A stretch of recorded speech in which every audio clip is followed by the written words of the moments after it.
y est, c'est commencé. Mets-moi mon truc là.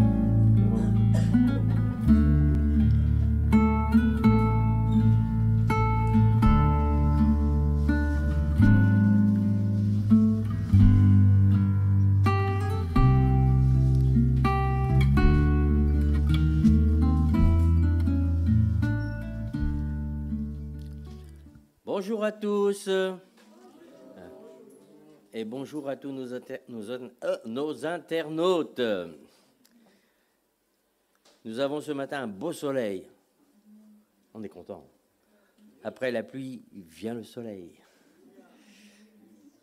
Nous allons louer notre Dieu. Donc, comme vous le voyez, il n'y a toujours pas de musiciens.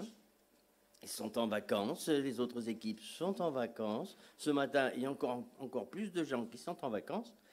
Mais ça ne va pas nous gêner, nous empêcher de louer le Seigneur. Vous savez que la Bible nous dit, là où 2 ou 3 sont réunis dans le nom de Jésus, Jésus est là présent. Il est présent par son esprit. Donc je vais vous demander de vous lever. Et on va louer avec nos beaux instruments que sont nos cordes vocales et surtout notre cœur. Vous savez que la louange, avant tout, c'est ce qui sort de notre cœur. Amen. Amen. Alors, nous allons commencer par ce chant qui nous dit « J'ai confiance en mon Seigneur ». Vous verrez que ce matin, étant donné que c'est moi qui lead, j'ai pris que des chants assez anciens. Et surtout, j'avais envie de chanter des chants anciens. Alors, pour certains, j'espère que vous allez vous y retrouver, mais je crois que oui. J'ai confiance en mon Seigneur le long du chemin. J'ai confiance en mon Seigneur et tiens ma main. À travers l'orage grondant, mon cœur reste en paix. J'ai confiance en mon Seigneur et je suis gardé. C'est l'ami fidèle, le plus grand ami. Et en toute assurance, je m'appuie sur lui. À travers l'orage grondant, mon cœur reste en paix. J'ai confiance en mon Seigneur et je suis gardé. Amen. Une confiance qui est basée sur ce que Jésus nous a déclaré.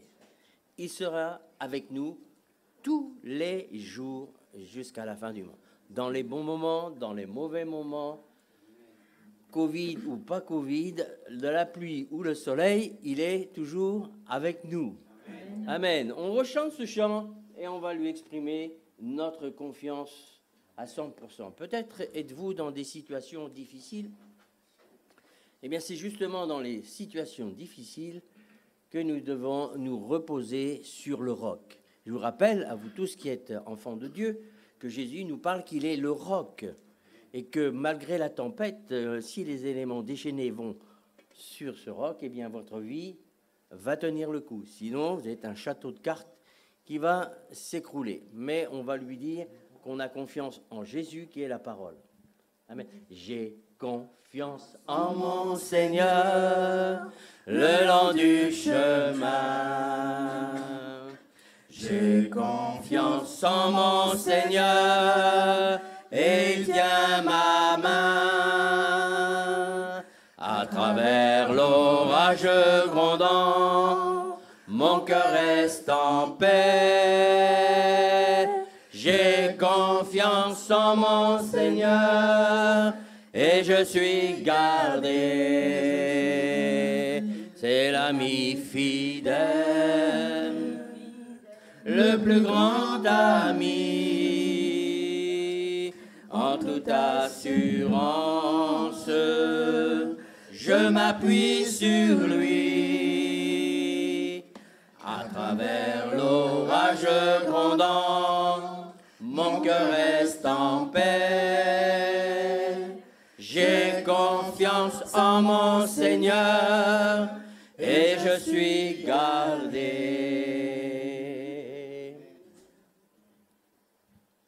On va se réjouir. Est-ce que vous voulez vous réjouir? Quelle que soit votre situation.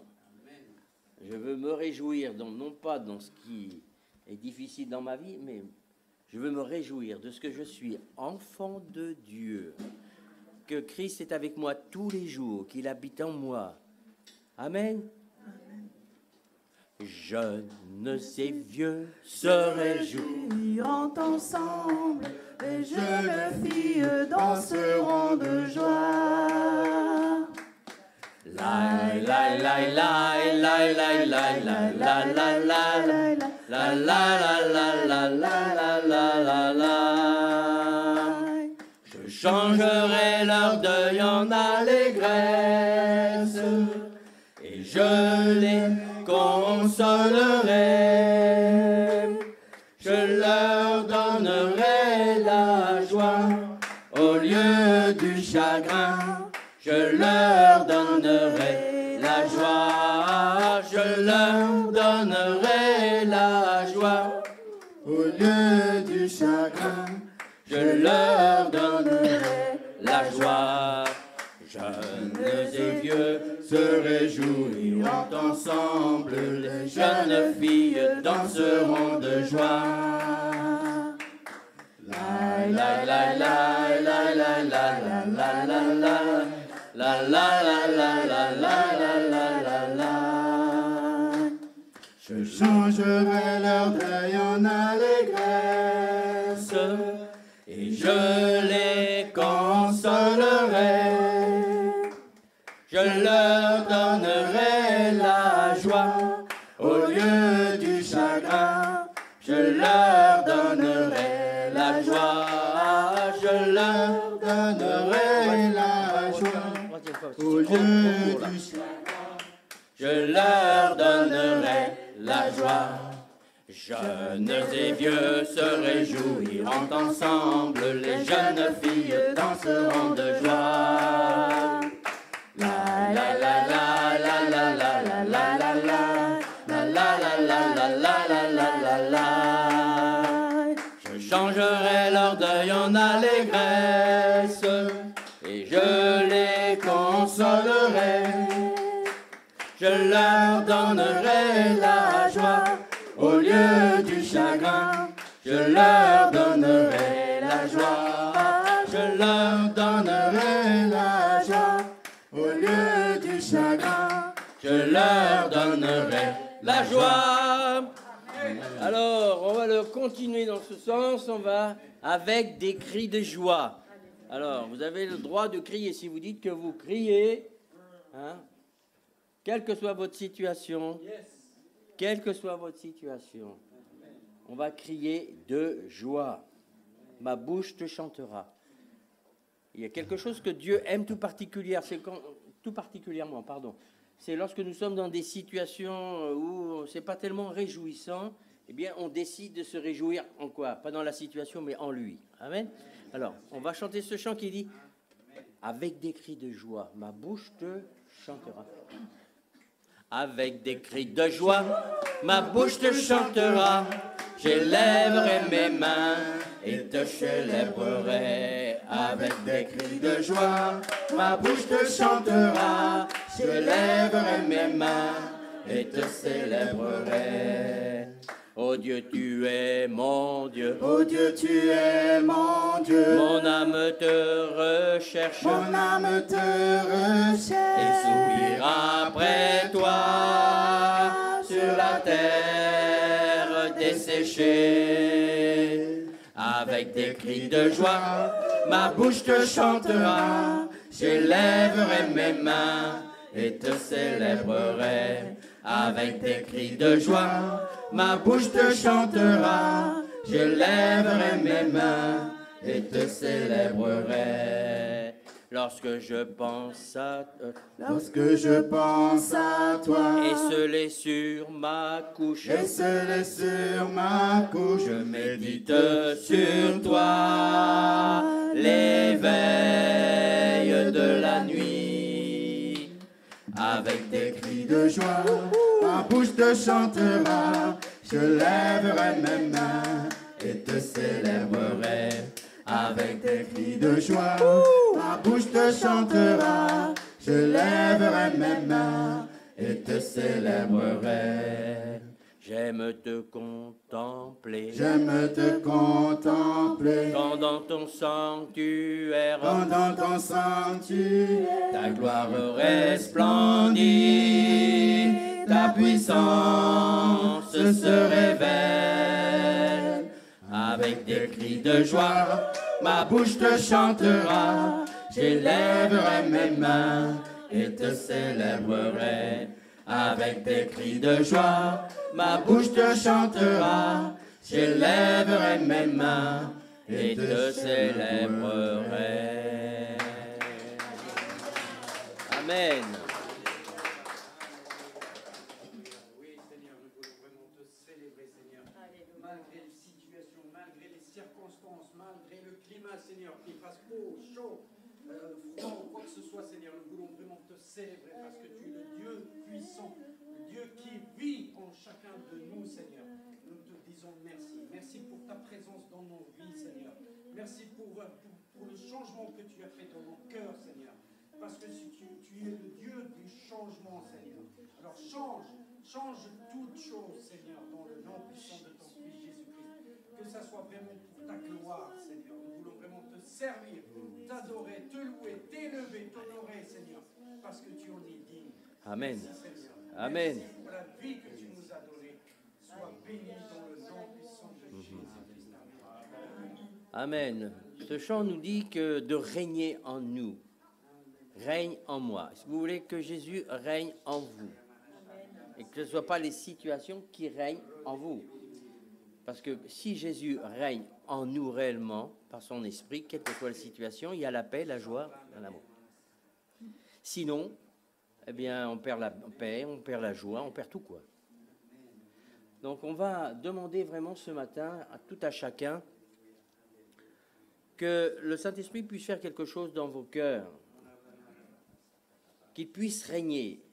Et non pas vos problèmes puissent régner, non pas vos catastrophes puissent régner, mais que lui puisse régner au-dessus de vos problèmes, de vos situations, voire de vos catastrophes.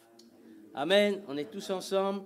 Donc c'est une proclamation et un chant que j'aime beaucoup parce que souvent nos situations, c'est comme si on était enchaîné par les situations. Évidemment, des situations qui sont à nos yeux négatives. Mais à travers ces situations négatives, Dieu veut faire quelque chose.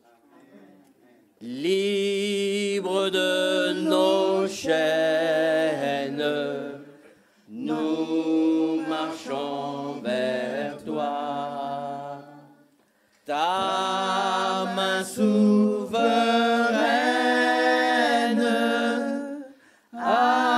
affermit nos pas, armés de lumière, couronnés d'éclat. Soyons sur la terre, messagers de joie. Alléluia, que ton règne vienne, Maranatha.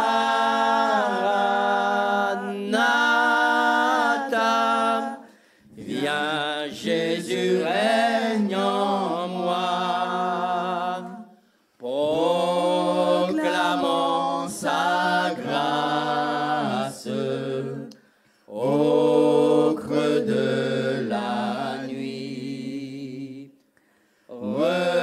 Recherchons sa face au cœur de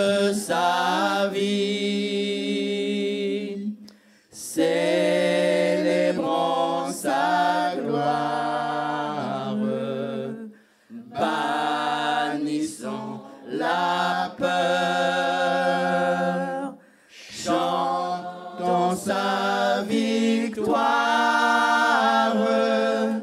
Jésus est vainqueur. Alléluia.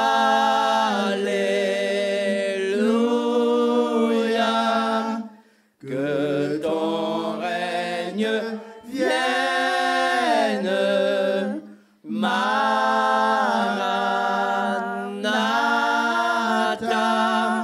Viens, Jésus règne. On va reproclamer sa grâce. Proclamons sa grâce au creux de la nuit. Recherchons sa face au cœur de sa vie. Célébrons sa gloire, bannissons la peur, chantons sa victoire.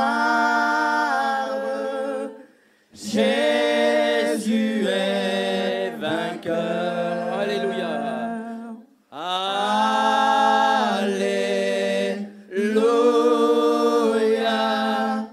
Que ton règne vienne. Maranatha.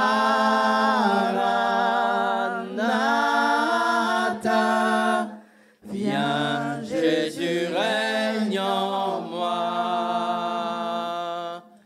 Viens, Jésus règne en moi. Amen. Viens, Jésus, manifester la puissance de ton règne qui écrase tout autre règne ennemi, parce que tu es le prince de paix.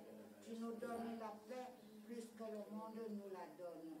Voilà pourquoi en ce moment, au travers du souffle de vie dont nous avons bénéficié en ce jour, nous élevons nos voix pour appeler la puissance de ton règne. Et selon que tu nous as dit à nous, qu'on dise que ton règne vienne.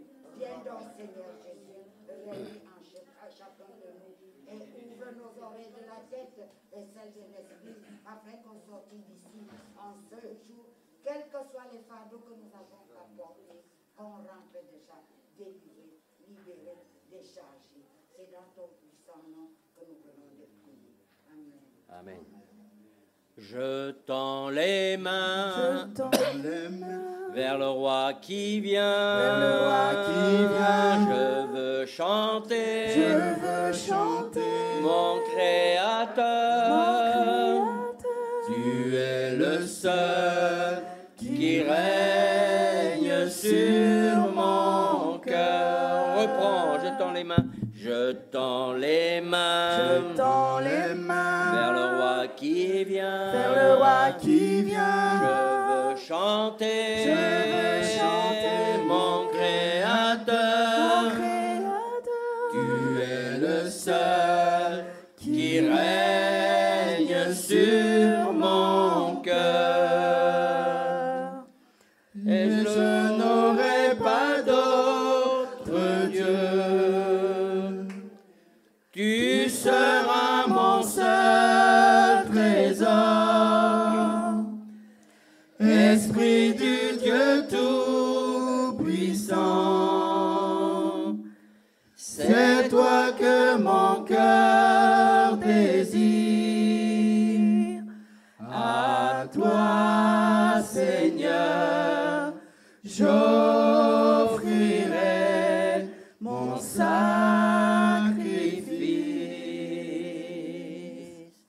Alléluia.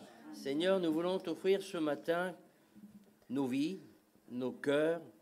Et Seigneur, tu veux que les véritables adorateurs soient des adorateurs en esprit et en vérité. Que notre vie soit vraiment la vérité de ta parole. Tu veux que nous marchions, que nous obéissions, que nous t'aimons selon ta parole. Nous tendons les mains vers toi ce matin.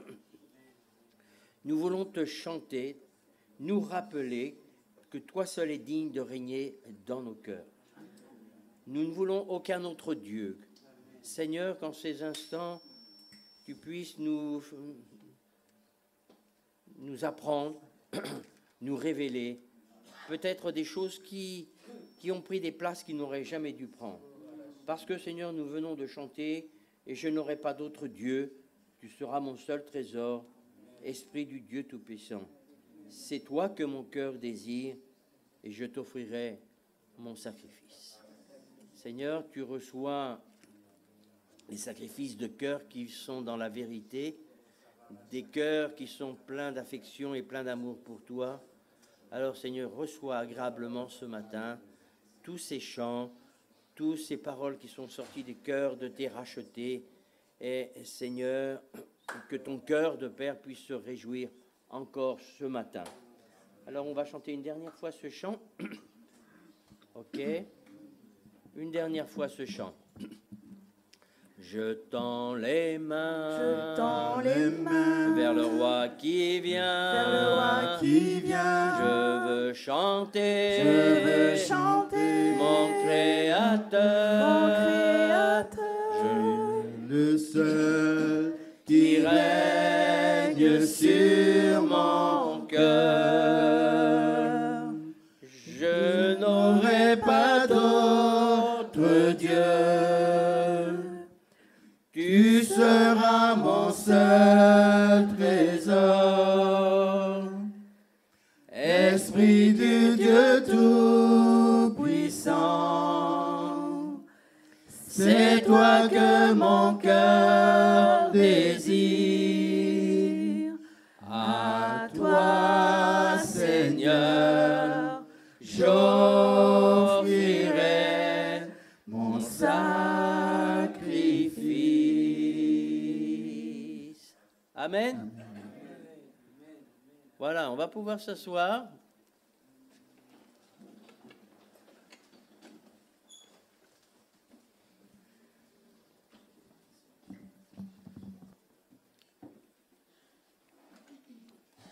Merci.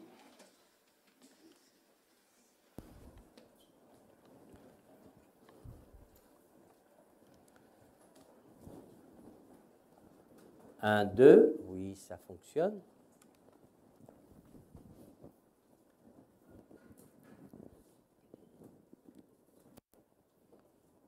Voilà, merci.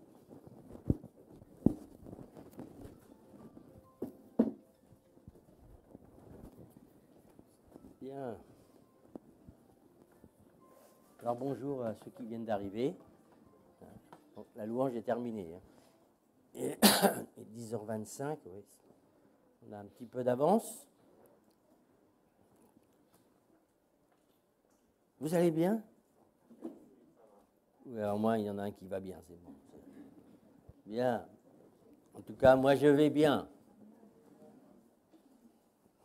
Malgré tous mes soucis, je vais bien.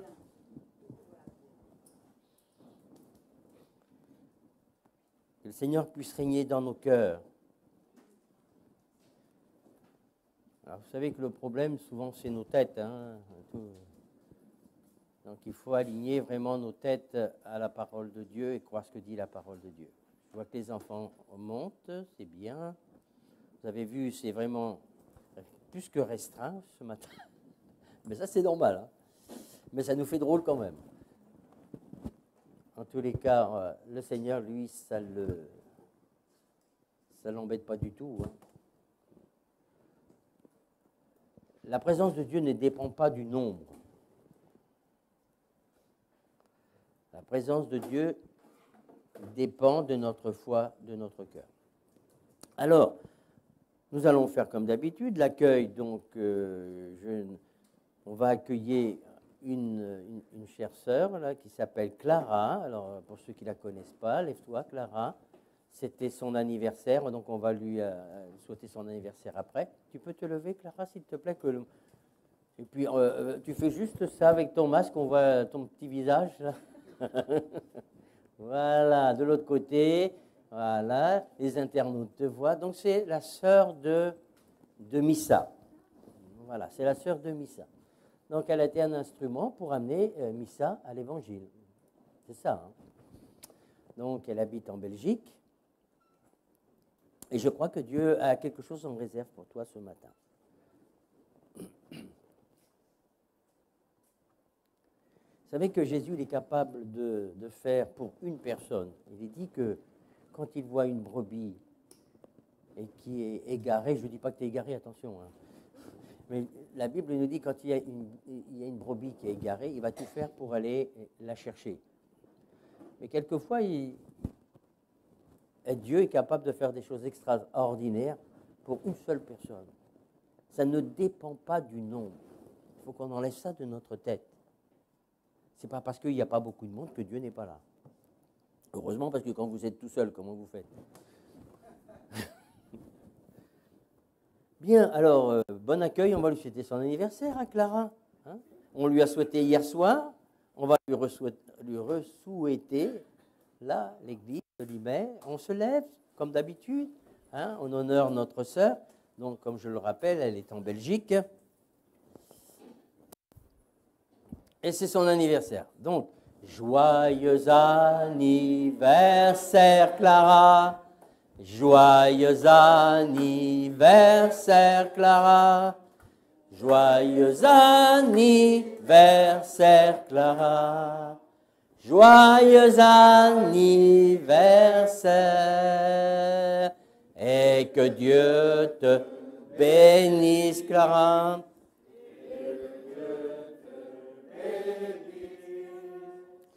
Et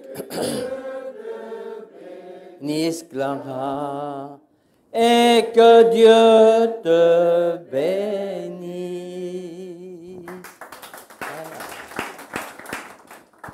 Voilà, j'avais entendu parler d'elle, maintenant je l'ai vue. Voilà. Il n'y a aucune autre personne nouvelle? Non.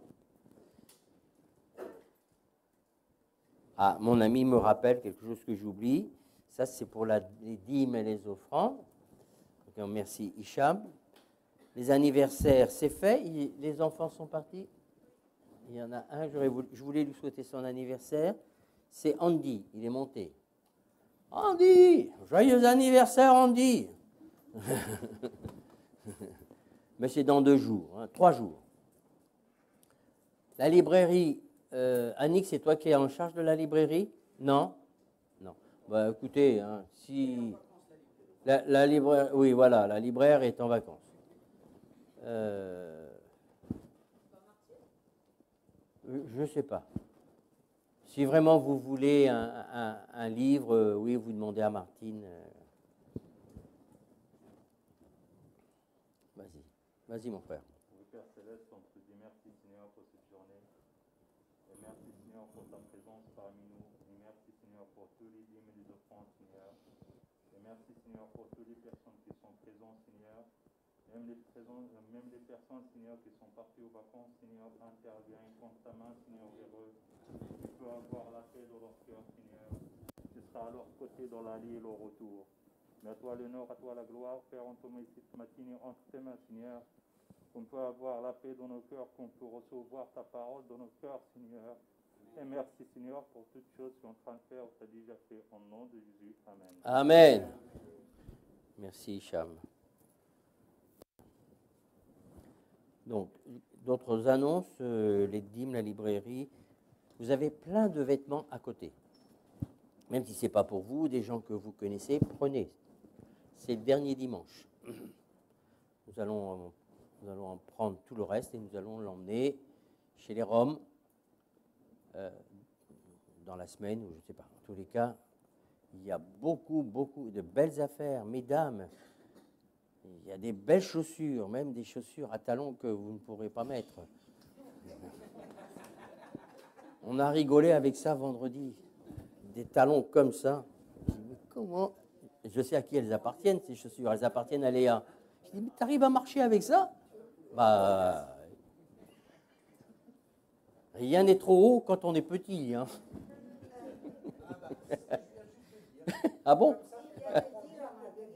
Ah, c'est bon pour toi, Marguerite, tu prends les chaussures.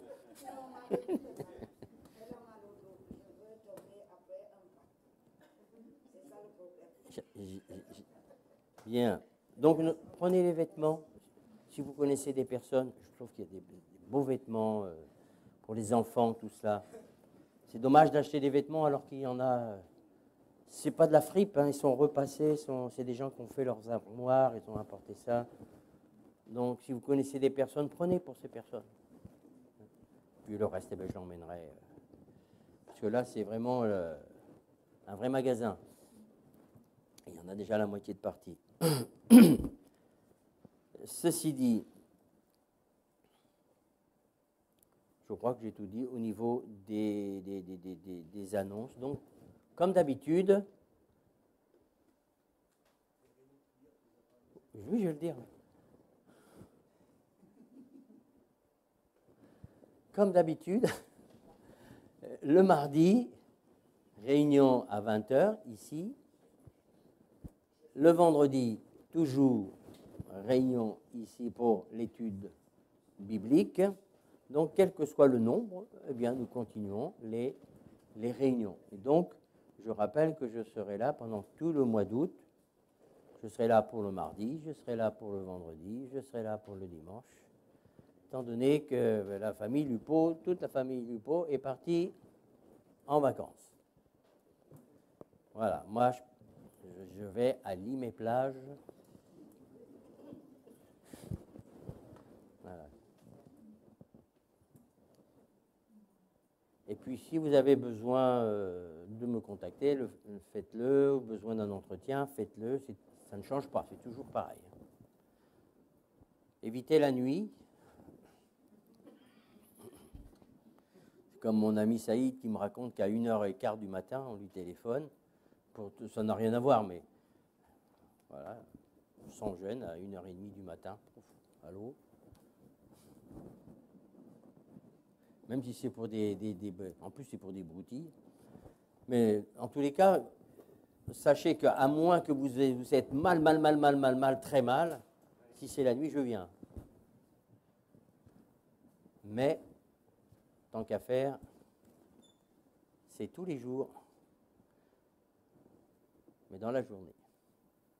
C'est bon, Martine?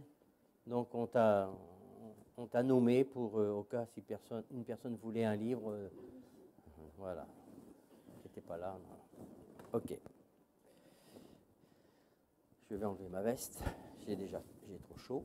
Je sais pas, vous avez chaud, c'est bon, hein, fait pas froid. Hein. Bon, c'est bon.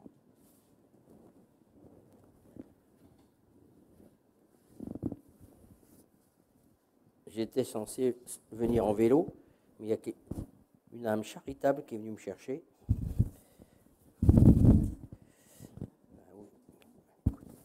Attends, doucement.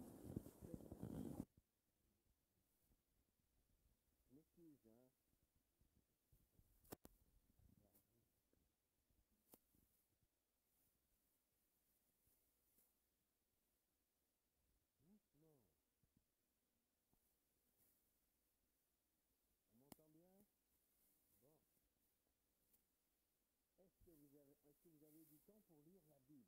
Parce que là, je vais vous la faire lire. Non, il n'est pas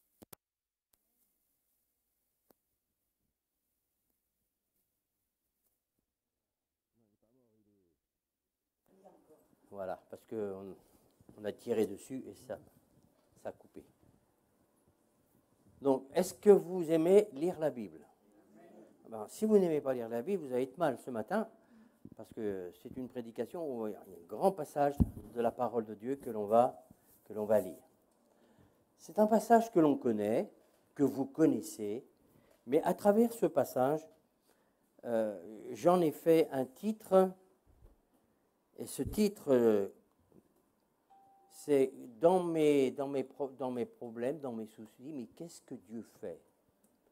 On a l'impression que Dieu est sourd, qu'il est même insensible à mes cris et à mes problèmes.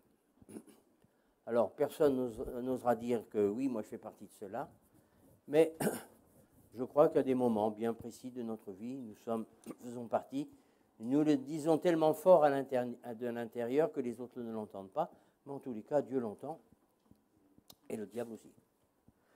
Donc, c'est dans Jean 11, versets 1 à 45.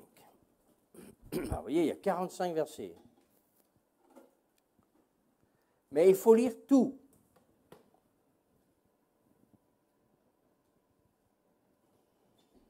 Je sais qu'on peut faire une prédication sans lire des versets bibliques, mais je veux toujours étayer mes prédications par ce que dit la parole de Dieu, et toute la parole de Dieu. Il y avait un homme malade, Lazare de Béthanie, village de Marie et de Marthe, sa sœur. Ça vous parle, parce que vous avez déjà lu la Bible. Hein. C'était cette Marie qui oignit les pieds avec ses cheveux et c'était son frère Lazare qui était malade. Donc vous savez que dans la Bible, hein, il y en a des maris. Hein. Donc il vaut mieux pas, c'est comme les gens, il vaut mieux pas se tromper de gens, il vaut mieux pas se tromper de mari. Là c'est très précis. C'est Marie qui avait Marthe comme sœur, qui avait Lazare pour frère et qui habitait à Béthanie. On va le voir un peu plus loin. Béthanie, c'est à peu près à 2,8 km, 3 km de Jérusalem. Donc, ce n'est pas très loin. Et ça a son importance, parce qu'on se dit, il n'y avait que 2,8 km à faire. Ça représente, je ne sais pas, ici... non, tu rigoles. Ah oui? À Gargenville. Ah, ok. 2,8 km ça. Ouais. J'allais donner un autre exemple, mais puisque tu en donnes un, je veux bien. Mais vous voyez que ce n'est pas très très loin.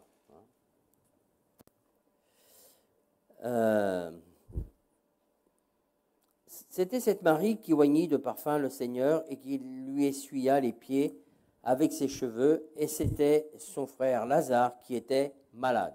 La situation, elle est là. Son frère, il est malade. On ne nous dit pas de quoi, en tous les cas, il était malade. Les sœurs envoyèrent dire à Jésus, « Seigneur, voici celui que tu aimes est malade. » Après avoir entendu cela, Jésus dit, « Cette maladie n'est point à la mort. » Donc, il est conscient. Vous savez que Jésus, il est le Fils de Dieu. Vous savez qu'il sait toutes choses. Beaucoup de passages nous montrent qu'avant de voir la personne, il savait déjà ce qu'il pensait et ce qu'il disait. Donc, Jésus est à la fois homme, mais à la fois Dieu. Donc, il sait très bien le genre de maladie que son ami Lazare a.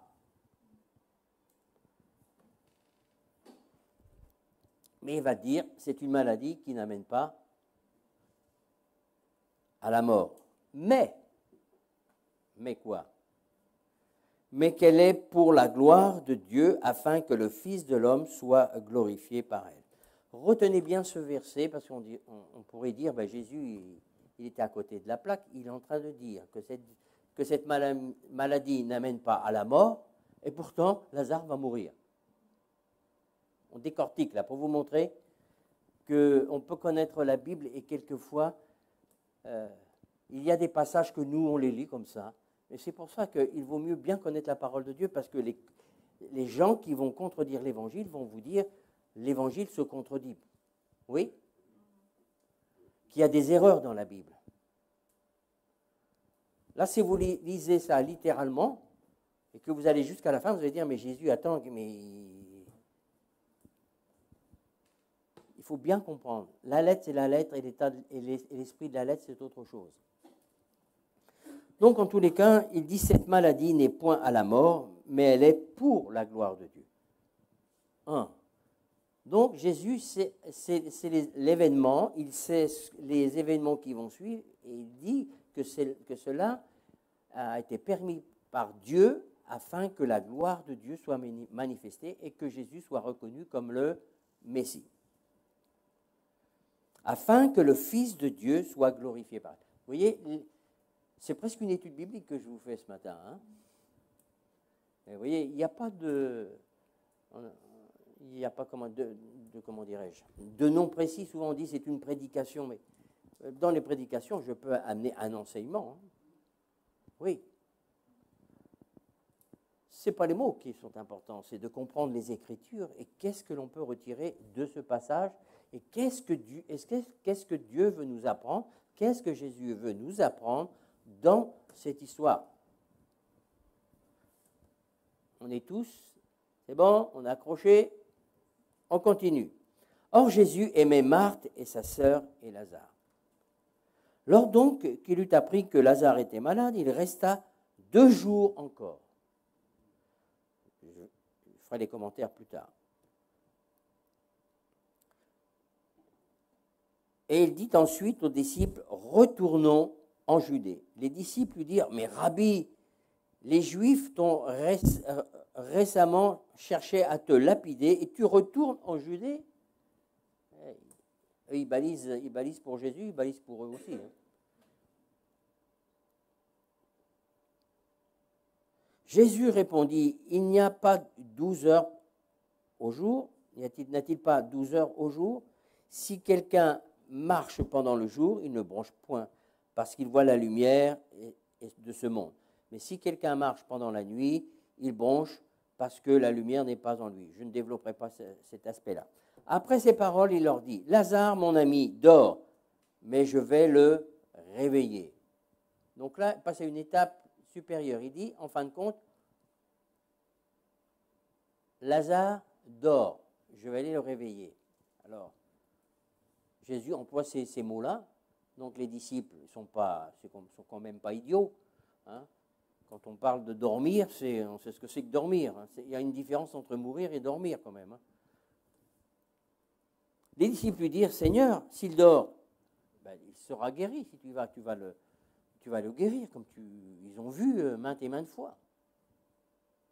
Jésus avait parlé de sa mort, mais ils crurent qu'il parlait de l'assoupissement du sommeil. Vous voyez, chaque verset a sa portée. Mais après, il faut le prendre tout ça dans l'ensemble. À cause de vous, afin que vous croyiez, je me réjouis de ce que je n'étais pas là, mais allons vers lui. Jésus étant arrivé, trouva Lazare était déjà depuis 4 jours dans le sépulcre. Alors là, on ne parle plus de dormir, là, il est mort dans le sépulcre. Et comme Béthanie était près de Jérusalem, à 15 stades environ, donc ce que je disais tout à l'heure, à 2,8 km, 3 km, beaucoup de Juifs étaient venus vers Marthe et Marie pour les consoler de la mort de leur frère. Hein, ce que l'on trouve dans toutes nos traditions, ce sont des bonnes traditions, on vient consoler les gens, on pleure avec eux. J'espère que vous pleurez sincèrement et non pas des pleurs de crocodile. Mais normalement, on est censé participer à la douleur de la personne qui vient de perdre un bien-aimé. En tout cas, c'est ce qui était dans la tradition juive. Bon, je ne vais pas développer parce qu'on pouvait même payer des gens pour venir pleurer sur les... Mais là, je ne pense pas que c'était le cas. C'était des gens qui vraiment aimaient, appréciaient cette famille. Lorsque Marthe apprit que Jésus arrivait, elle alla au-devant de lui, tandis que Marie se tenait assise à la maison.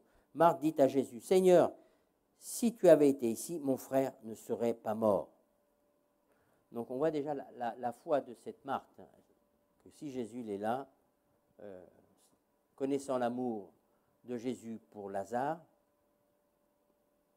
Jésus il aimait tout le monde, mais il avait une affection humaine toute particulière pour Lazare.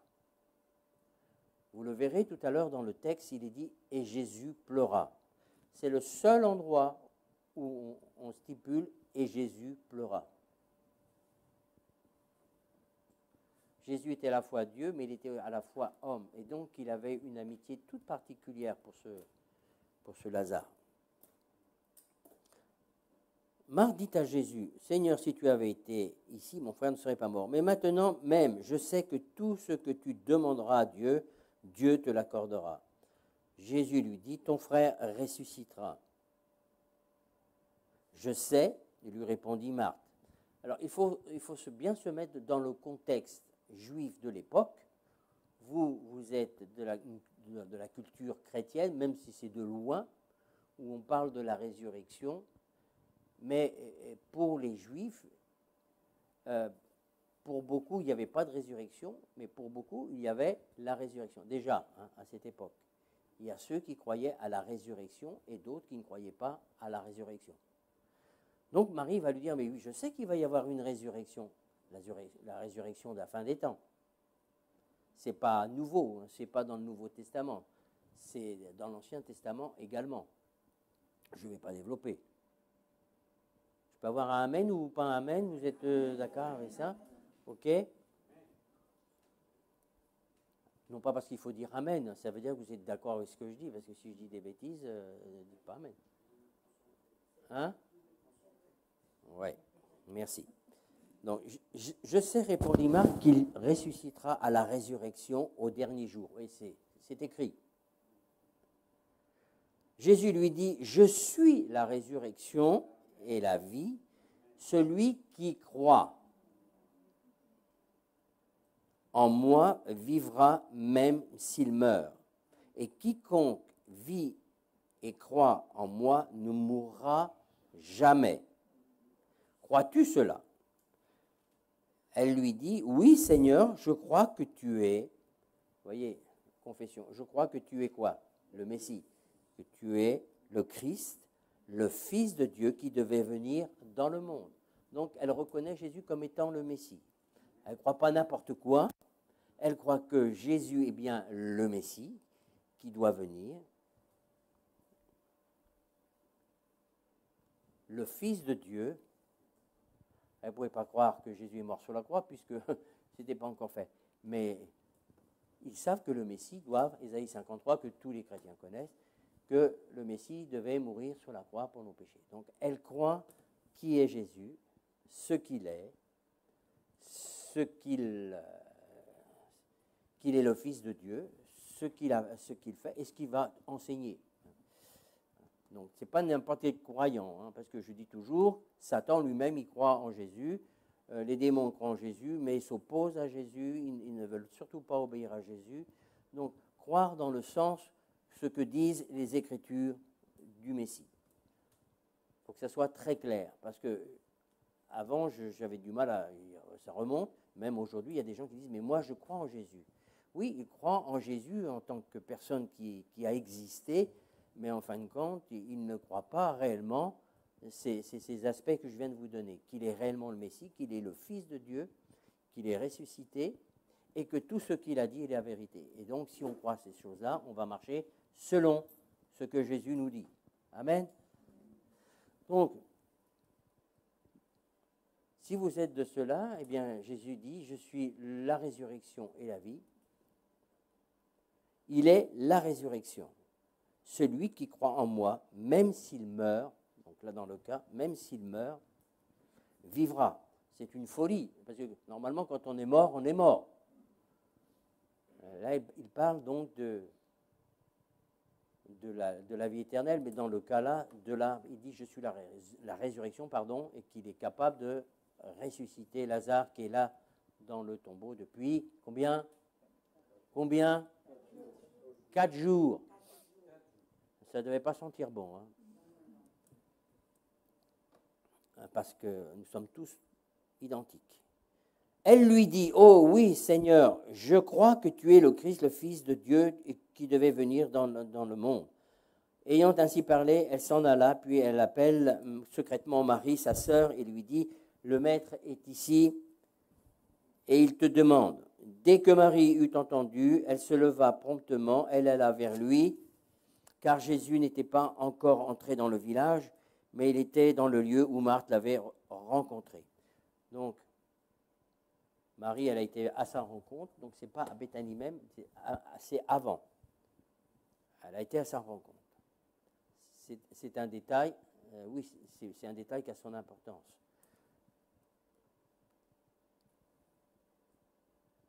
Marthe va le rencontrer, Marie va rester là où elle est.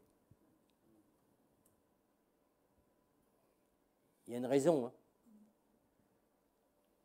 Les Juifs qui étaient avec Marie dans la maison et qui la consolaient, l'ayant vue se lever promptement, sortit, la suivirent, disant, elle va au sépulcre pour y pleurer. Lorsque Marie fut arrivée là où était Jésus, et qu'elle le vit, elle tomba à ses pieds et lui dit, Seigneur, si tu avais été ici, mon frère ne serait pas mort. Vous voyez, la même chose que son autre sœur. Si. Jésus, la voyant pleurer, elle et les Juifs qui étaient venus avec elle, frémit dans son esprit. Je ne sais pas si vous comprenez ce que ça veut dire. Il est touché, là, ça frémit là-dedans. Ça le touche. Et il fut tout ému.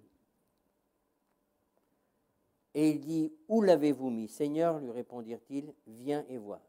Jésus pleura. Si vous me trouvez un autre passage où il est écrit, et Jésus pleura, ben vous me le montrez, peut-être que je ne le connais pas, mais à ma connaissance, c'est le seul endroit où il est dit, et Jésus pleura. Jésus était Dieu, mais il était parfaitement homme aussi. Sur quoi les Juifs dirent, voyez comme il l'aimait. Et quelques-uns d'entre eux dirent, lui qui a ouvert les yeux des aveugles, et voilà, déjà, c'est sympa, hein? Mais ça existe toujours. Si quelqu'un d'entre eux dit, lui qui a ouvert les yeux de l'aveugle, ne pouvait-il pas faire aussi que cet homme ne meure point? C'est vrai. Pourquoi il attend 2 jours? Jésus avait ses raisons. Ce n'est pas qu'il était indifférent. Jésus, frémissant de lui-même, se rendit au sépulcre. C'était une grotte et une pierre était placée devant. Jésus dit, ôtez la pierre. Marthe, la sœur du mort, lui dit, Seigneur, il sent déjà. Bah oui, au bout de 4 jours, hein, il sent déjà, car il y a 4 jours qu'il est là. C'est là que l'on voit, c'est un miracle extraordinaire. Hein, ce n'est pas quelqu'un qui est mort, il est encore il est froid. Et là, il commençait à être en décomposition. Le processus de décomposition était amorcé. Jésus lui dit, ne t'ai-je pas dit que si tu crois, tu verras la gloire de Dieu. Toujours le mot clé, si tu crois, qui est Jésus, si tu crois ce que je suis, tu as vu déjà des miracles, mais tu sais qui je suis. Si tu crois, même si ça te semble impossible, parce que quand vous lisez ce passage, vous voyez, humainement, les gens disent c'est trop tard maintenant. Oui ou non? Mais ça, c'est humain. Si nous avions été à leur place, on aurait dit la même chose. Et souvent, dans nos situations, quelquefois, on dit maintenant c'est trop tard. C'est trop tard. C'est jamais trop tard.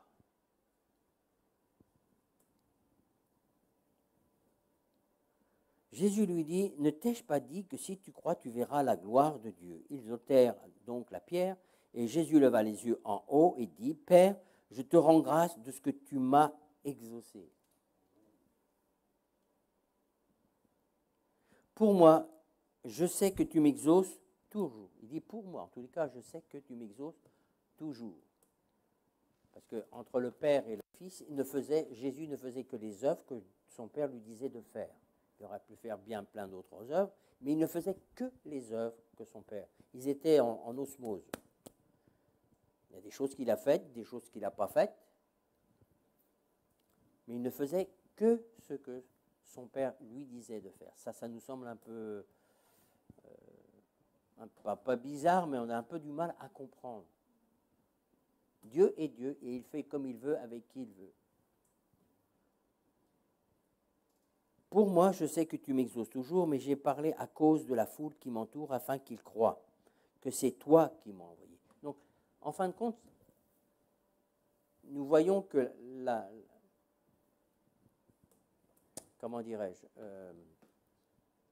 dans cette histoire, Dieu veut que les gens croient que Jésus est bien le Messie. Vous savez que lorsqu'on lit les évangiles, on voit que Jésus n'a jamais voulu, parce que ce n'était pas le moment, dire, voyez, c'est moi le Messie. Mais là, c'était le moment où le Père avait décidé par ce qui allait se passer, que Jésus soit reconnu comme le Messie et qu'il ait la résurrection et la vie, et que ceux qui croiraient en Jésus, même s'ils meurent, auraient la vie.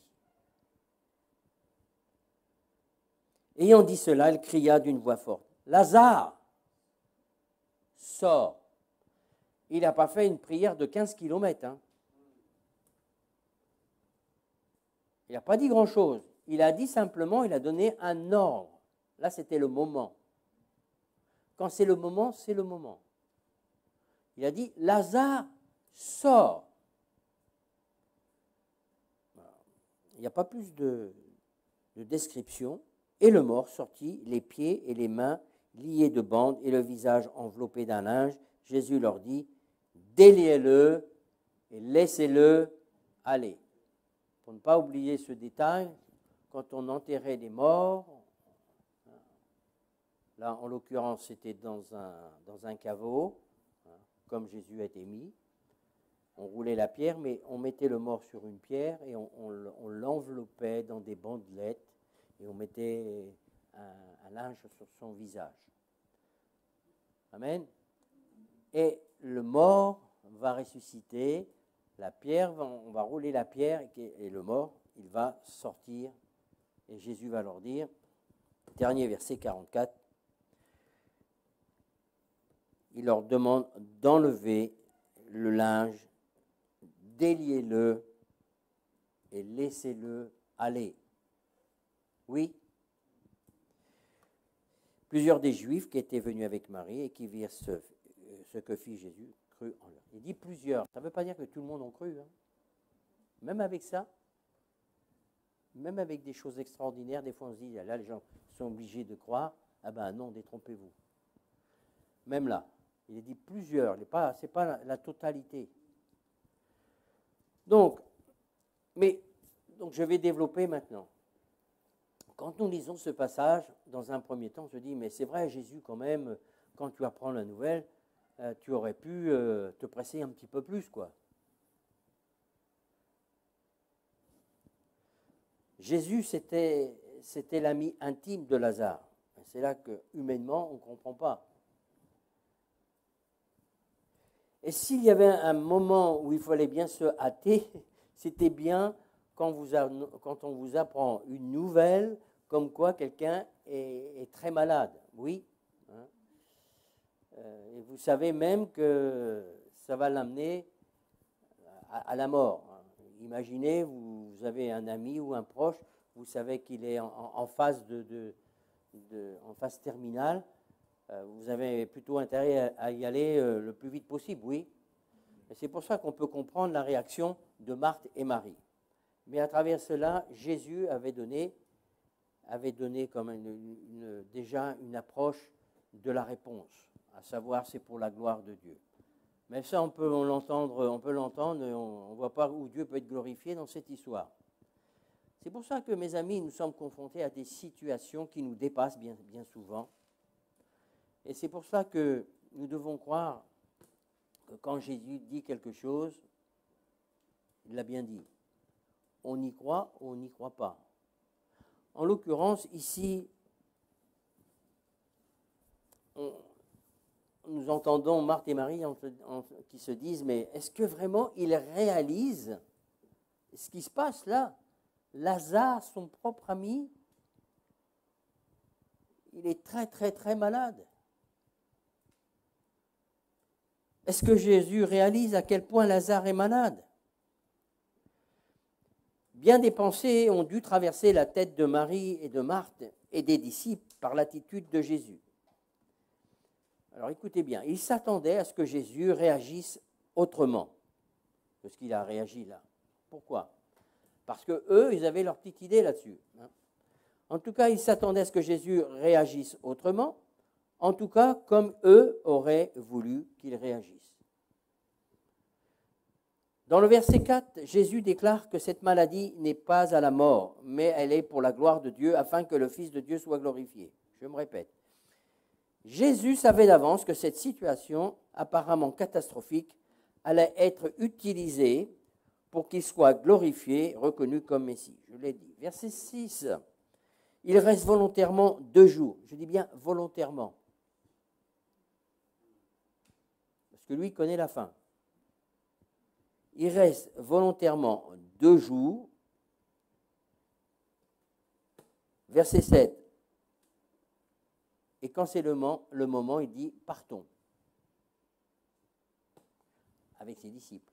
Vous voyez la réaction des disciples. Mais quand même, Jésus, tu ne vas pas retourner en Judée. Oui, c'est en Judée, je crois, hein, c'est ça. Hein. En Judée, ils ont voulu te lapider et toi, tu vas retourner là-bas. Mais voyez, en fin de compte, on pourrait dire, mais c'est parce que Jésus avait peut-être peur de retourner là-bas, parce qu'il avait failli se faire lapider. Non, non, non, non, non. Les disciples, oui. Eux, ils avaient peur de retourner parce que c'était fait lapider. Mais Jésus, lui, ça lui importe peu. Il sait que ce n'est pas son temps encore déjà, ce que les disciples ne savent pas. Mais Jésus n'est pas...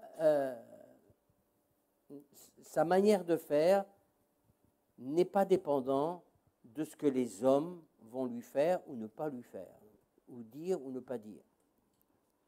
En tout cas, Jésus savait d'avance que cette situation, apparemment catastrophique, allait être utilisée pour que Dieu soit glorifié et que le message comme quoi il est bien le Fils, c'est ce que je vous ai dit tout à l'heure, le Fils de Dieu, le Messie, la résurrection et la vie.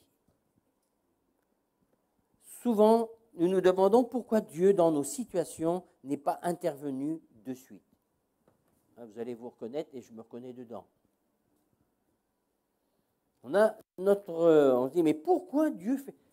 Et souvent, dans mes notes, j'ai marqué, et souvent, parce qu'on a vu Dieu intervenir dans le cas d'une personne, dit pourquoi lui ou elle, pourquoi tu interviens très rapidement, et pourquoi lui et elle, tu es intervenu comme ça, et moi alors?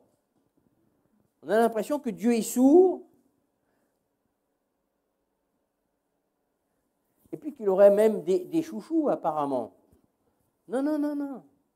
Mais Dieu va, il faut que vous compreniez bien ce qu'il va faire avec une personne, il veut le faire avec vous, mais peut-être pas de la même manière et dans le temps que vous voulez.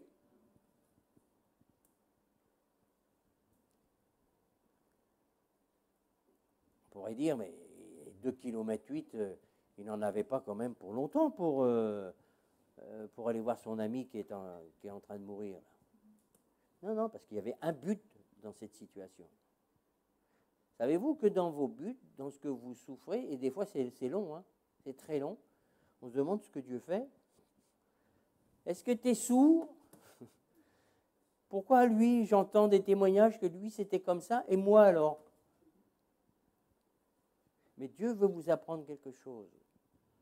Je vois Missa, quand je parle avec elle, elle a une situation qui lui est propre, mais il va faire au temps voulu.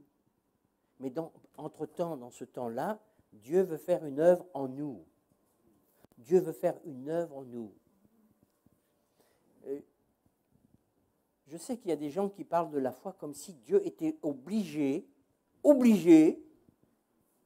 de faire ce qu'on lui demande. Non. Dieu ne vous doit rien. Il ne me doit rien. Et je dois croire que Dieu est bon, même si dans ma situation, il ne répond pas comme moi je voudrais. Hein, on veut tous que ça soit comme ça, hein, n'est-ce pas? On est tous pareils. Je crois fortement que toute la Bible nous parle de cela. Dieu veut faire en vous quelqu'un qui va être dépendant de Dieu, mais ce n'est pas vous qui allez donner des ordres à Dieu. Arrêtons de donner des ordres à Dieu et quand ça ne fonctionne pas comme nous on veut, d'avoir une attitude comme Marthe et Marie. Ce sont des reproches. Si tu avais été là, ça veut dire, au lieu d'attendre 2 jours, si tu étais venu, on n'en serait pas là. Oui, ils ne le disent pas comme ça, mais c'est ce que ça veut dire.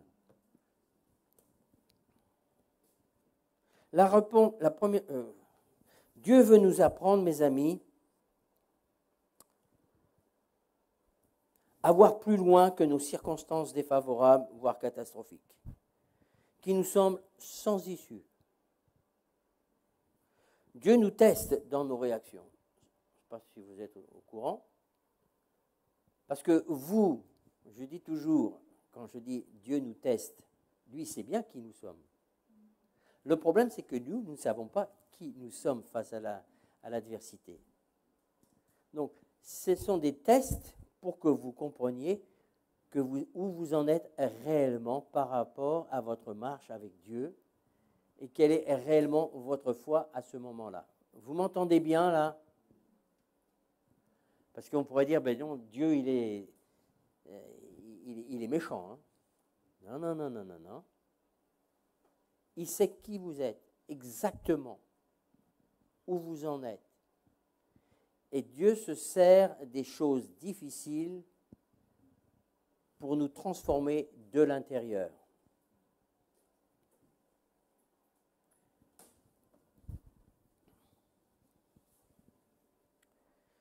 Dieu nous teste dans nos réactions. Devant le manque d'empressement de Jésus, Marthe et Marie ont été déçues, peinées de ce que Jésus n'ait pas tenu compte de l'urgence de la situation.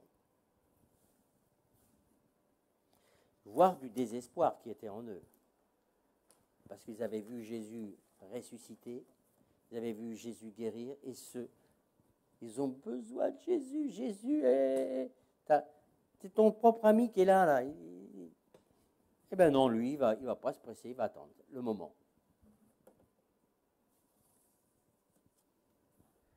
Le moment de Dieu, ce n'est pas notre moment. Et inversement. Marthe, au verset 21, « Si tu avais été ici, mon frère ne serait pas mort. » En quelque sorte, si tu étais un peu plus pressé, si tu nous aimais réellement, si tu aimais Lazare, les si. Ce sont des reproches. C'est une incompréhension, certes, par rapport à l'attitude de Jésus. Parce qu'ils n'ont jamais vu Jésus réagir comme ça. Pourquoi as-tu permis cette situation? Maintenant, c'est les si et après, c'est les pourquoi.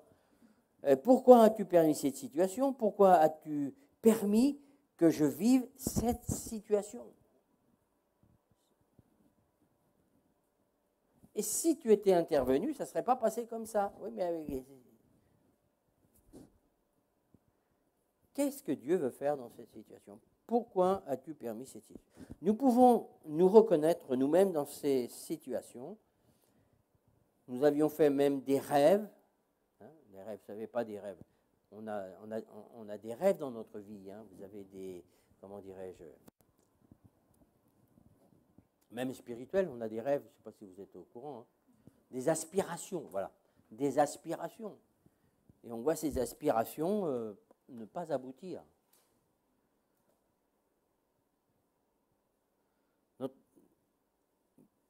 Notre rêve qui ne se réalise pas, notre demande qui ne se réalise pas. Marie va dire la même chose, tellement déçue de Jésus qu'elle-même ne sort même pas pour aller à sa rencontre. Hein. Elle boude Jésus. Non. Non, non, non. C'est pas écrit comme ça, mais c'est l'attitude. Hein. Marthe va y aller en disant, mais pourquoi? Eh ben, Marie, elle, c'est encore pire. Elle reste à la maison et elle boude. Vous savez que moi, j'ai vu, bon, maintenant, je le fais, je ne le fais plus. Je peux le dire, aujourd'hui, je ne le fais plus, mais je l'ai fait. Ne plus bouder. Puisque c'est ça, eh bien, Seigneur, je ne vais plus à l'église, ou puisque c'est ça, je ne viendrai plus aux réunions de prière, ça ne sert à rien. Vous reconnaissez, n'est-ce pas? Puisque c'est ça, voilà. Tu n'as pas fait ce que je t'ai demandé, comme je t'ai demandé, donc on boude.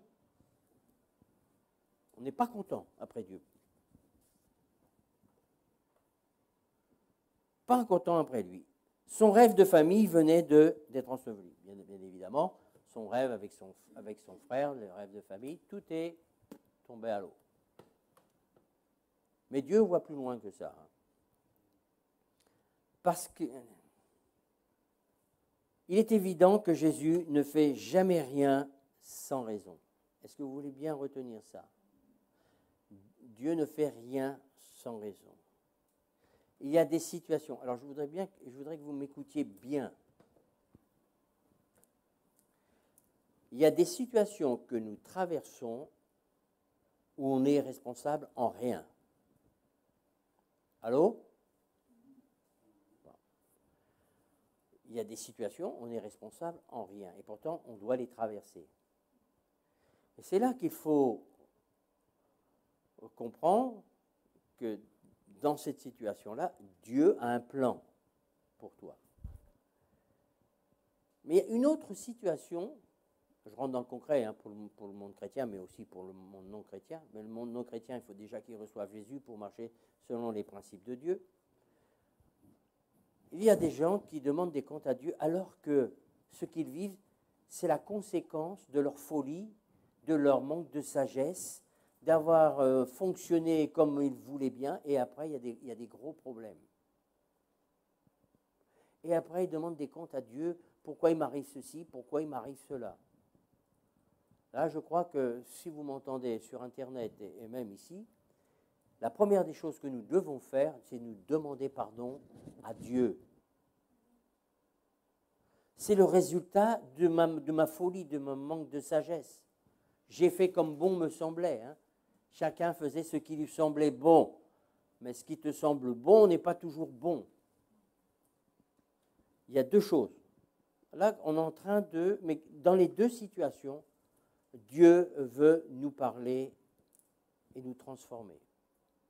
Dans les qui ne sont pas tout à fait identiques, mais dans les deux situations, Dieu va voir comment nous allons réagir. Mes amis, dans le monde chrétien, il y a une chose qui doit se développer, c'est le caractère de Christ. Et le caractère de Christ, c'est réagir par rapport à des situations comme Christ réagissait. Et nous devons bien mettre ça dans notre tête, surtout dans notre cœur, de réagir selon l'Esprit de Dieu. Donc il nous faut connaître Jésus selon la parole et pas le Jésus que l'on s'est fabriqué. Alors, quelquefois, on fait des erreurs et on paye les conséquences. Si vous n'êtes pas dans cette catégorie, vous êtes certainement dans l'autre. Mais je vous dis, pour vous qui peut-être aujourd'hui vivez des choses pas agréables, c'est peut-être dû à vos décisions, vos prises de décision qui ne sont pas bonnes du tout. Et il y a des conséquences. Donc, il faut demander pardon à Dieu. Et Dieu, à travers cela, va intervenir. En tous les cas, vous aurez appris quelque chose. Vous devez fonctionner selon ce que Dieu dit et non pas ce que vous pensez.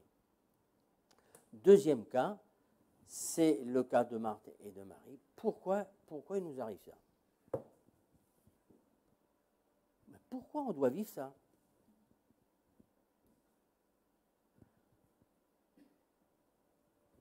Eh bien, Dieu n'est pas sourd, mais Dieu veut nous transformer à travers toute situation. Vous m'entendez? Est-ce que vous m'entendez? Parce que ça, il vaut mieux le comprendre le plus vite possible, parce que j'ai affaire à des gens qui sont jeunes. Donc, vous pouvez être sûr que jusqu'à la fin de votre vie, vous serez confronté à ce genre de problème. Savez-vous qu'il y a beaucoup de gens qui quittent, entre parenthèses, l'Église, mais quand ils quittent l'Église, c'est parce qu'ils ne sont pas contents après Dieu. Parce que Dieu n'a pas répondu à leur demande. Leur situation n'est pas réglée du tout. Elle ne bouge pas. Que ce soit familial, que ce soit au niveau de la santé, au niveau du travail, que sais-je. Que ce soit relationnel, donc aussi au niveau de l'Église. Pourquoi je m'en vais de l'Église? Parce qu'un tel et un tel, ils sont comme ci, ils sont comme ça, ils m'ont dit ci, ils m'ont dit ça. Bon, c'est sûr que c'est pas sympa. Dans la famille, il y a aussi plein de choses qui ne sont pas sympas. Dans le monde du travail, il y a plein de choses qui ne sont pas sympas. Mais Dieu veut nous apprendre à être comme Christ. Ne pas être des gens qui, parce qu'on ne comprend pas les situations, on s'en va. Allô? Vous m'entendez tous? Et c'est là que l'on voit la maturité des gens. C'est là qu'on voit la maturité. Nous sommes appelés, vous êtes appelés, je suis appelé à devenir un homme mature, et vous, hommes et femmes matures. C'est-à-dire des hommes et des femmes qui marchent selon l'esprit et non pas selon la chair.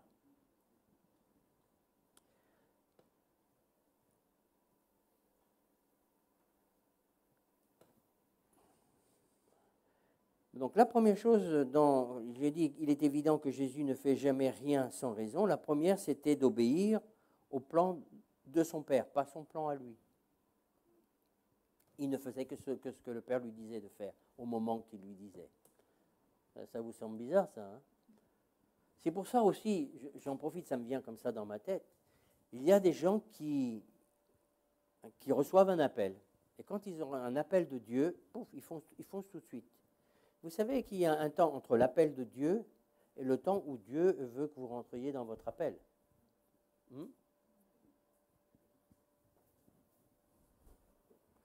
C'est Dieu, c'est lui qui a l'horloge, pas vous.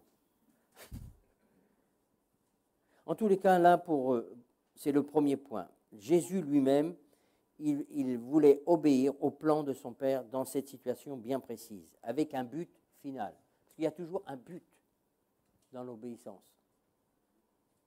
Deuxièmement, celle de provoquer en Marthe et Marie une réaction de foi et de confiance.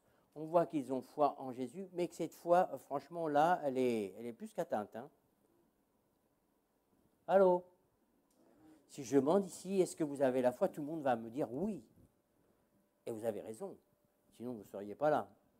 Mais vous êtes tous des enfants de Dieu, vous avez tous accepté Jésus, et vous avez foi en Jésus, vous avez foi dans sa parole, certes, mais c'est quand vous êtes face à des situations que là, Dieu va vous former. Et vous allez devoir changer vos manières de raisonner. Surtout quand cela semble impossible. Dans des situations impossibles. Vous ne voyez pas comment vous pouvez vous en sortir à tous les niveaux. Là, c'était au niveau de la maladie, en tous les cas.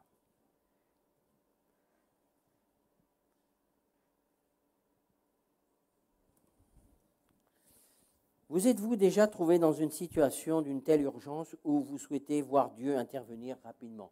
Moi, je dis oui. Vous a-t-il semblé que Dieu ne se préoccupait pas de votre situation? Je dis oui. Vous voyez, je ne vous le demande pas, vous pouvez répondre, vous. Dans des situations où j'ai l'impression que Dieu, où il a mis des bouchons dans les oreilles, où il est indifférent. Donc, tout ça, ce sont des pensées qui viennent. Et souvent, on les alimente. Alors là, c'est encore pire. On attriste Dieu. Que les pensées viennent, c'est une chose, mais qu'on les alimente et qu'on commence à croire que c'est une réalité, là vous attristez Dieu. Vous semble-t-il que Dieu ne se préoccupe pas de votre situation, que ce que vous attendez n'arrive pas de la manière et au temps que vous voudriez? Je dis oui. Que le rêve que vous aviez fait pour votre avenir spirituel, pour votre avenir familial, alors ça englobe la famille, mais le couple, enfin tous ces rêves, c'est comme si, et que Dieu n'intervient pas. Rappelez-vous des deux points que je vous ai donnés. Soit c'est parce que vous avez pris de mauvaises décisions, vous avez cru qu'en prenant cette décision-là, ça allait arranger l'affaire ou je ne sais trop quoi, mais ça, c'est en contradiction avec ce que dit la parole de Dieu. Donc, si vous n'êtes pas des hommes et des femmes de la parole, et qui fonctionnez sans la parole, vous ne saurez jamais comment réagir. Vous ferez le mieux que vous pouvez, ou vous croyez bien, mais en fin de compte, non. Là, vous pouvez vous donner des claques. Mais il y a toujours moyen de revenir de nos mauvais raisonnements, de nos mauvaises décisions. C'est ça qui est bien avec Dieu. si on reconnaît qu'on se dépend et qu'on change la direction. Que le rêve que vous aviez fait pour votre avenir spirituel familial ne soit écroulé en ce moment-là. Et qu'en est-il du rêve de Dieu pour ma vie? C'est ce qu'on devrait plutôt se poser. Qu'en est-il du rêve de Dieu? Qu'est-ce que Dieu rêve sur ma vie? Parce qu'il ne rêve pas simplement sur le pasteur. Il rêve sur Chicou, il a déjà, Dieu connaît déjà le commencement et même la fin de votre vie. Je ne sais pas si vous êtes au courant. Ça dépasse notre intelligence. Moi, à un moment donné, je me disais, mais alors Dieu, si tu connais comment on doit finir, bon, tu ne pourrais pas intervenir pour que ça ne se termine pas comme ça? Mais Dieu, ce n'est pas l'horloge, une horloge comme nous. Sinon, expliquez-moi. Expliquez-moi. À un moment donné, il faut redevenir comme des enfants. On devrait toujours être comme des enfants, de toute manière. Comment Dieu ne peut pas changer la situation de ce monde en disant, d'accord, je vais tout arranger, il n'y aura pas de fin du monde, il n'y aura pas de catastrophe, il n'y aura pas de ceci, il n'y aura pas de cela. Comment Dieu, donc il savait que tout ça allait se passer. Vous m'entendez là un petit peu, surtout les internes, vous m'entendez là? Le timing de Dieu, ça dépasse notre intelligence. Il sait comment ça va se terminer.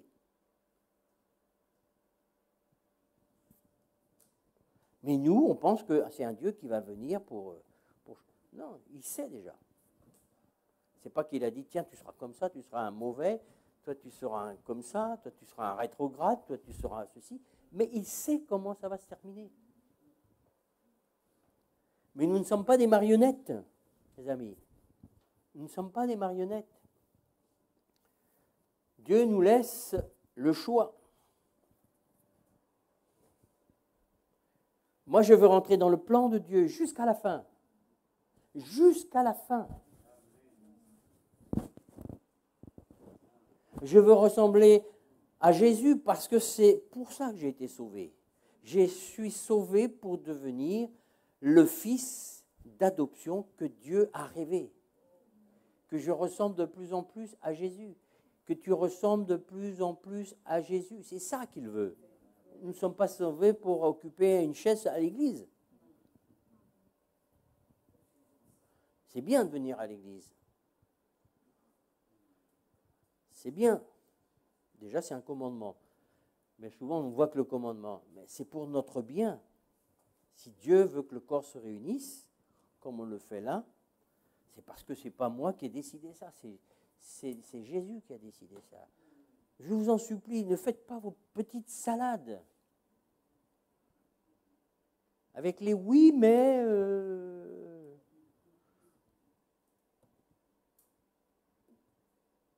Tu ne connais pas ma situation, tu ne sais pas ce qu'il m'a fait, tu ne sais pas ce qu'elle m'a fait, tu ne sais pas ce que je suis en train de traverser. Oui, mais tu n'es pas le seul à traverser des choses difficiles. Hein.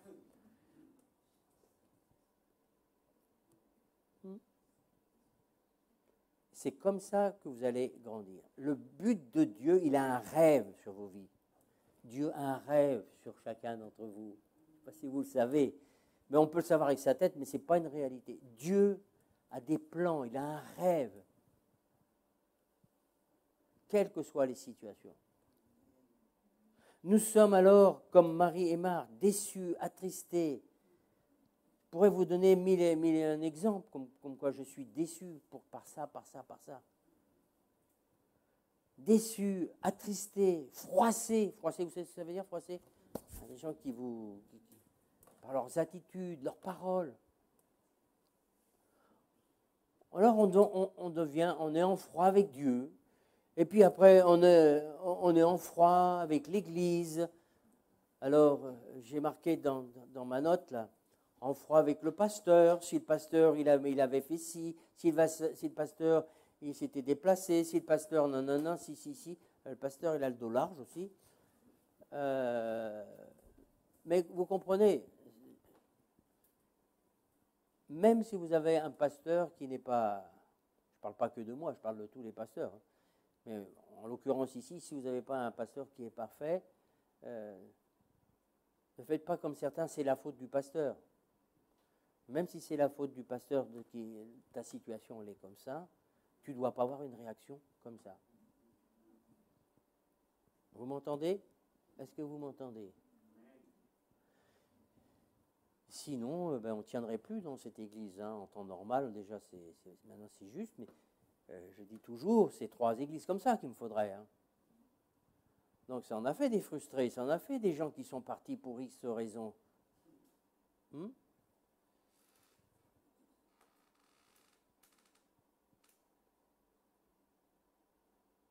Alors en fin de compte, on ne règle pas les situations. Même si tu es une victime, tu dois régler la situation. Même si tu es une victime, victime dans ta famille, victime dans l'église, je ne sais pas, ce qui n'est pas bien, mais ça peut arriver, victime dans l'église, ne réagissez pas comme Marthe.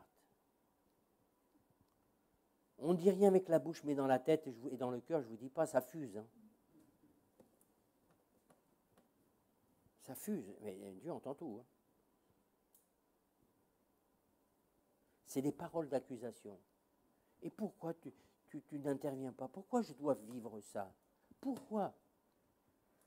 Donne-moi la force, Seigneur. Donne-moi la force. C'est pas juste, mais je parle à beaucoup parce que c'est souvent des situations comme ça. On vit des situations qui nous attristent, et puis on s'attriste, et puis on attriste Dieu, et puis voilà. Dieu a un rêve. Quelle déduction pouvons-nous faire dans cette histoire de Lazare? Il y a beaucoup de choses qu'on pourrait dire. Et notre propre histoire. Puissions-nous avoir une bonne réaction de foi et de confiance, même lorsque notre rêve semble mort. Chacun a des aspirations, mais on a l'impression que tout ce que j'ai, tous mes projets de famille, ou que sais-je, même d'église, c'est anéanti, quoi, presque, ou anéanti. Et ce qu'il ne faut pas, c'est que votre relation avec Jésus soit anéantie, mes amis. Et c'est des questions que je me suis posées longtemps à travers toutes mes situations. J'imagine.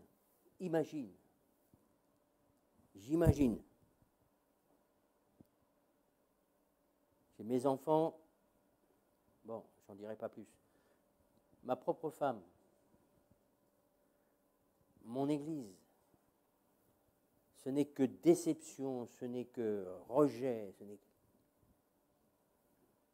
Imagine. Vous croyez que ce n'est pas possible? Si tu n'es pas axé sur Jésus avant tout, mon ami, tu es par terre, tu es réduit en miettes, et puis en plus, tu vas commencer à lever le poing, mais si tu ne le fais pas, demander des comptes à Dieu pour ce que tu es en train de vivre. Mais l'apôtre Pierre nous dit ceci, armez-vous à la pensée de souffrir pour Christ. Si vous voulez rentrer dans le plan de Dieu, en ce moment je lis beaucoup de biographies d'hommes de Dieu, c'est surtout des hommes de Dieu qui ont été utilisés, je ne vous dis pas, mais tous sans exception. Il faut voir ce qu'ils ont vécu. Dans leur propre famille. Dans les églises.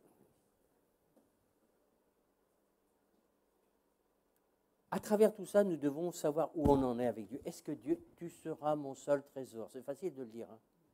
Tu seras mon seul trésor. Ah ouais?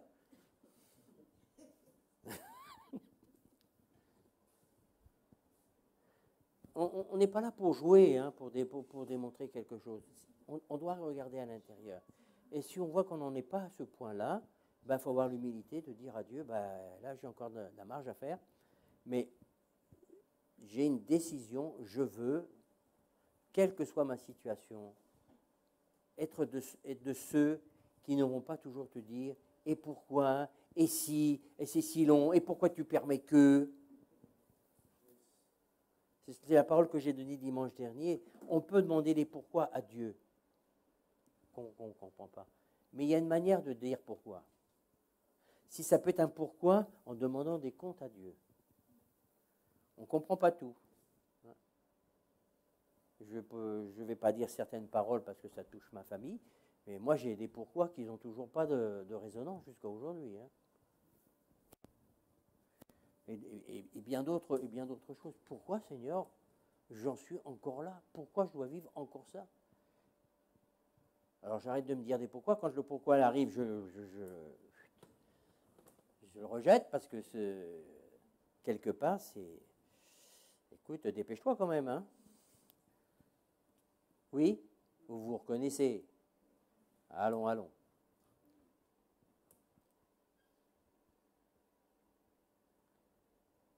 En tous les cas, Dieu est capable de ressusciter les morts.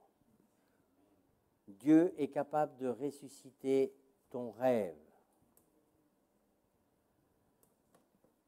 Souvent, j'entends de la bouche de personnes, des gens qui aiment beaucoup le Seigneur, qui disent, il n'y en a pas beaucoup qui osent le dire, mais de ceux qui osent le dire, ils disent, j'ai l'impression que je suis en train de, pourtant j'aime Jésus, j'ai l'impression que je me dessèche. J'ai plus cette fraîcheur à l'intérieur, j'ai plus cette joie, j'ai plus ce dynamisme que j'avais avant. Bah oui, parce que c'est les situations qui t'accablent. Hein. Jésus nous donne cet exemple. J'ai encore un petit peu de temps, oui. Jésus nous donne cet exemple. Il dit les soucis de la vie. Vous savez, les soucis de la vie, c'est terrible. Il dit la parole est jetée, elle va dans les pierres là où il y a des ronces. Et qu'est-ce que font les ronces? Les ronces, ça, hein, si vous ne les coupez pas, ça prend une amplitude. Hein. Il dit, et ça étouffe. Et il est en train d'expliquer. C'est quoi? C'est les soucis de la vie. C'est simple ce que Jésus nous enseigne. C'est des choses comme ça, ça doit être là-dedans et ça doit être là-dedans. Si Jésus nous enseigne ça, c'est que nous sommes tous confrontés à des soucis de quelque manière. Et si ce sont les soucis qui vous écrasent, c'est parce que vous n'avez pas réagi. Les ronces, si vous ne les coupez pas, elles vont continuer à progresser. Amen. Si vous voulez que la parole que vous avez reçue puisse se développer, vous devez enlever les ronces.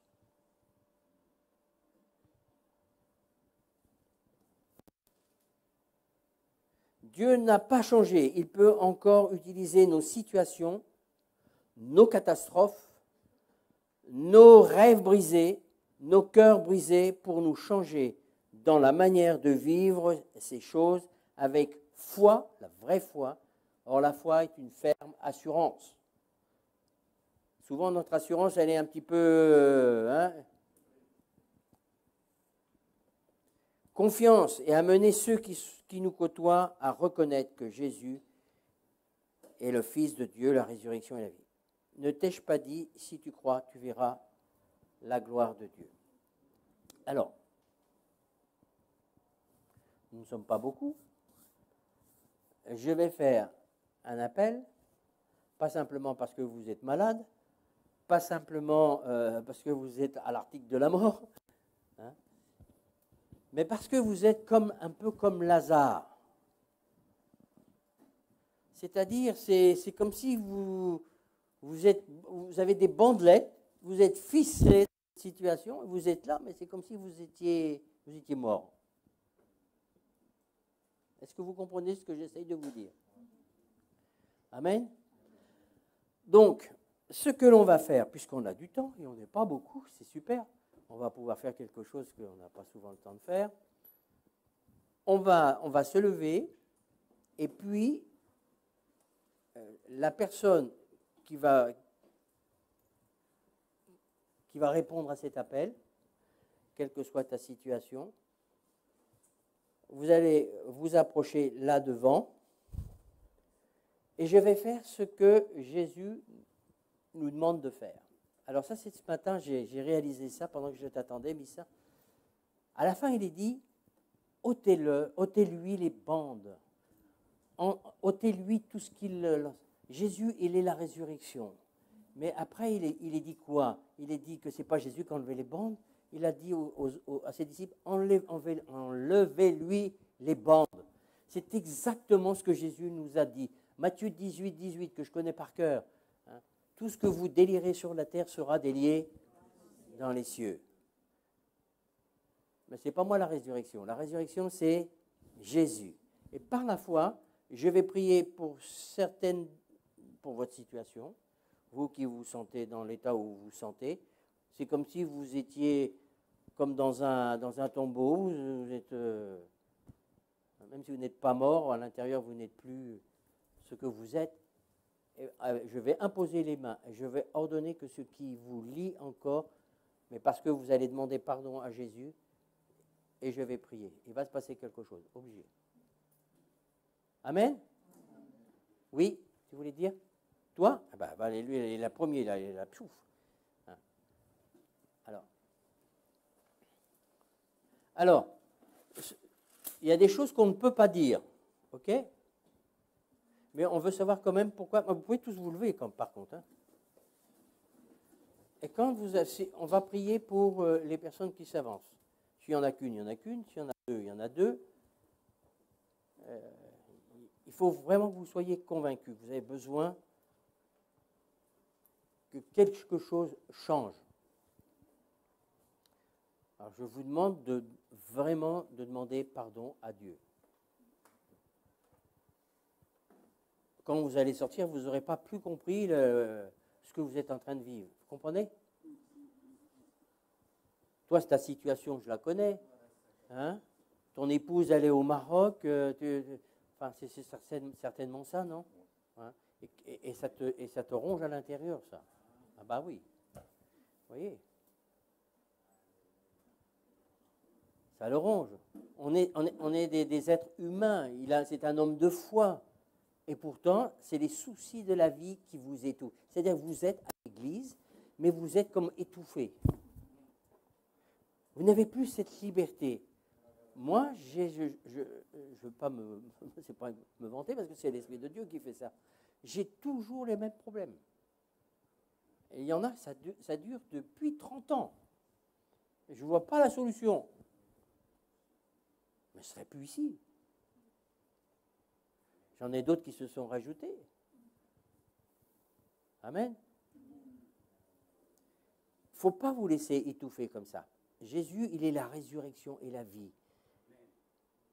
Vous devez demander à Dieu, par son Saint-Esprit, qu'il vous libère de cela. Moi, je vais simplement prendre autorité sur ces bandelettes. Saïd, tu peux venir à côté de moi, s'il te plaît, parce que je ne sais pas ce qui peut se passer. Donc, il vaut mieux qu'il y ait quelqu'un prêt à... Voilà, tu te mets, comme d'habitude, tu te mets derrière. Donc, vous avez tous compris, là, on est en petit cercle. Lui, c'est quelque chose... Vous ne vivez pas ça. Lui, ça fait des années. Donc, le Seigneur est toujours intervenu. Mais là, ça demandait du temps. Mais là, il vit une situation avec son épouse. Il est marié, son épouse ne peut pas venir. Alors, quand vous n'avez pas de femme, vous cherchez une femme. Mais quand vous en avez une que vous ne pouvez pas l'avoir, imaginez un peu le truc. C'est un jeune marié en plus. OK? Mais que cette situation n'altère pas que tu vas sortir de ton tombeau. Alléluia. Seigneur Jésus, j'ai donné cet enseignement et je crois que c'est un enseignement qui était pour plusieurs. À l'occurrence, je m'aperçois qu'il y a vraiment un nombre assez important. Et Seigneur, que cette situation, dans le nom de Jésus, soit brisée. Je pose ma main et je parle, Seigneur, à tout ce qui entoure cet homme, toutes ces bandelettes, tout ce qui est à l'intérieur fait qu'il est comme mort. Je délie mon frère de tout ce qui l'environne dans le nom de Jésus. Attention, dans le nom de Jésus, sois libéré au niveau de tes pensées et au niveau de ton être intérieur. Alléluia, j'appelle la résurrection, la vie dans cet homme. Alléluia, Seigneur, je crois que tu es celui qui a un plan bien précis. Alors, merci pour ton plan, qu'il revienne à la vie spirituelle qu'il avait autrefois. Alléluia, soit pleinement. Non, tu le tiens pour pas que ça recule de trop parce qu'il y a plein de monde derrière. Dans Jésus, dans le nom de Jésus, dans le nom de Jésus. Voilà. Je brise ici, là, dans le nom de Jésus. Amen. Amen. Dans le nom puissant de Amen. Par la foi, Alléluia. alléluia, tu t'occupes de la situation. Siyamarashana. Merci Jésus. Les yeux rivés sur toi et non pas sur la situation. Liberté totale, Seigneur. Merci Au nom de Jésus. Jésus. Merci Jésus. Au nom de Jésus. Deuxième personne. Dans le Deuxième nom de personne. Jésus. Voilà. Dans le nom de Toi, Jésus.